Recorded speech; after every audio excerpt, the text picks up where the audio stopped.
2016 से लेकर 2019 तक सिर्फ पाकिस्तान में 2,23,000 लड़कियां फेसबुक से मोहब्बत करके मर्दों की हवस का निशाना बनी और 3 लाख से जायद लड़कियों ने अपनी न्यूड पिक्स और वीडियोस लड़कों को दी।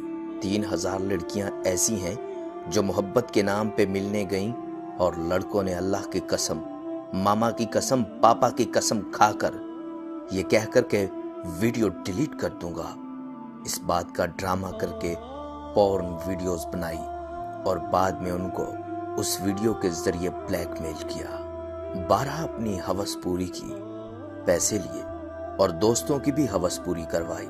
कितनी ही लड़कियों ने खुदकुशी की, कितनी ही लड़कियों की वीडियोस अब भी मुख्तलिफ वेबसाइट्स पर गर्दिश कर रही हैं। कितने ऐसे केस हैं जो रिपोर्ट नहीं होते और माँ बाप अपनी इज्जत के मारे अपनी बेटियों को मार देते हैं। कहते हैं इंसान अपनी गलतियों से सीखता है और दूसरों की गलतियों से भी सीखता है, मगर अफसोस ये है कि इतने केस रिपोर्ट होने के बावजूद अभी तक लड़कियों को होश नहीं आई। वो मुसलसल अपनी इज्जत नीलाम करने पर तुली हुई हैं, सिर्फ एक जुमले के आसरे पे कि मेरे वाला ऐसा नहीं। और जब सब कुछ लुटा बैठती हैं तो समझ आती है कि मेरे वाला भी बस ऐसा ही घटिया है। सोचने की बात यह है, अगर मेरे वाला या तेरे वाला इतना ही अच्छा होता तो मेरा रब नामहरम रिश्ते हलाल करार देता। जब देवर, जेठ, सारे कजन्स, खालू, फूफा जैसे रिश्ते जिनको आप जानती हैं उनको नामहरम क्यों करार देता है, तो आप सोशल मीडिया पे गर्दिश करते मर्दों पे कैसे भरोसा कर सकती हैं? कोई भी समझदार लड़का कभी भी पहले इनबॉक्स मैसेज नहीं करेगा।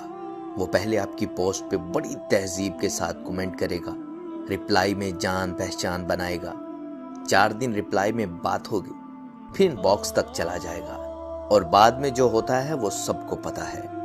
इस पे बोलने को बहुत कुछ है मगर फायदा कोई नहीं, क्योंकि अब तकरीबन हर लड़की सोशल मीडिया यूज कर रही है। आपको भी हालात की संगीनी का अच्छे से इल्म है। तो मोहतरमा, आप सिर्फ इस आसरे पर हैं कि मेरे वाला ऐसा नहीं। हमारी किसी के साथ रिश्तेदारी नहीं कि हम किसी के अच्छे होने का दावा कर सके, या हम ये कह सके कि फलां अच्छा है फलां बुरा है, या ये कह सके कि मैं सोच समझ कर दोस्ती कर रही हूं। तो अब ये आपकी जिम्मेदारी है, ना कि हमारी। मैं कहती हूं कि वो अच्छा है वो बुरा है।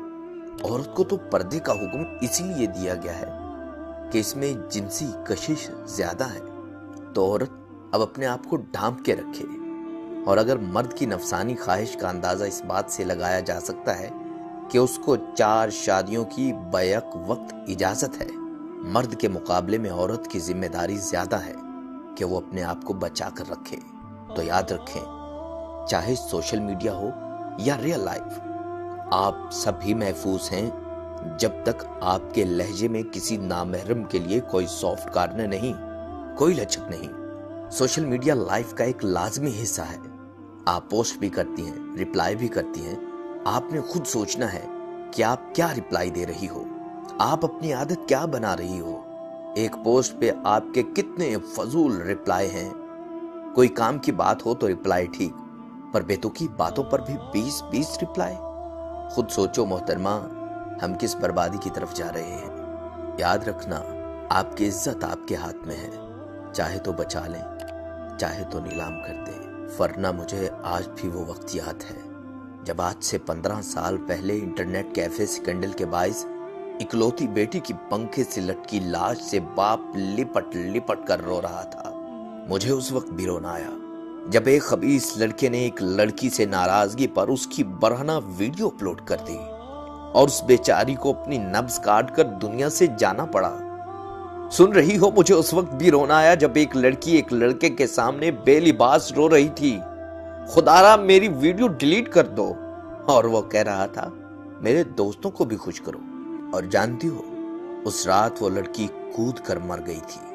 मुझे उस वक्त भी रोना आया जब एक लड़की अपनी सहेली के हमरा अपने महबूब से मिलने गई और वहां इज्तिमाई ज्यादती का निशाना बनकर सिसक सिसक कर मर गई। और अस्पताल वालों ने जब फोन किया तो वालिदैन ने कहा हमारी कोई बेटी ही नहीं, مجھے اس دن بھی رونا آیا جب ایک لڑکی کو اس کے محبوب نے نشہ جوس پلا کر اپنے دوستوں کے سامنے پیش کیا اور اس غم کی ماری نے ایک ٹرک تلے آ کر جان دے دی۔